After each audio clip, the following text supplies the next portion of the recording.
One nation one election એ કાયદાની અંદર લોકસભાની અંદર બિલ રજૂ થયું છે. એ બિલ રજૂ થયા પછી બિલને જોઈન્ટ પાર્લામેન્ટરી કમિટી સામે મૂકવામાં આવ્યું છે અને જોઈન્ટ પાર્લામેન્ટરી કમિટી અત્યારે એની ઉપર ચર્ચા અને અભિપ્રાયો મેળવી રહી છે.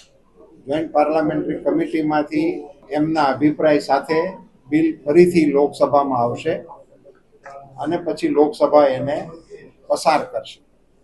આ એક સમગ્ર રાષ્ટ્રને સ્પર્શતો અને સમગ્ર ચૂંટણી પ્રક્રિયાને સ્પર્શતો મુદ્દો હોય. શ્રી કમલેશભાઈએ અહીંના કાયદાવિદોને આ મુદ્દા ઉપર પોતાના મંતવ્યો આપવા માટે અને એ મંતવ્યો સરકારમાં પહોંચાડવા માટે મને માધ્યમ બનાવીને આ બેઠકનું આયોજન કરેલ છે. એ બેઠકની અંદર બધા અધિવક્તાશ્રીઓ અને અન્ય તજજ્ઞો એ પોતાના અભિપ્રાયો રજૂ કરશે.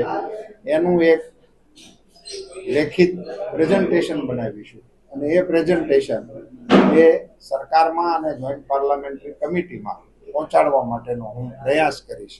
એનો સાક્ષી થવાનો મને પણ અવસર આપવા માટે હું કમલેશભાઈનો આભારી છું.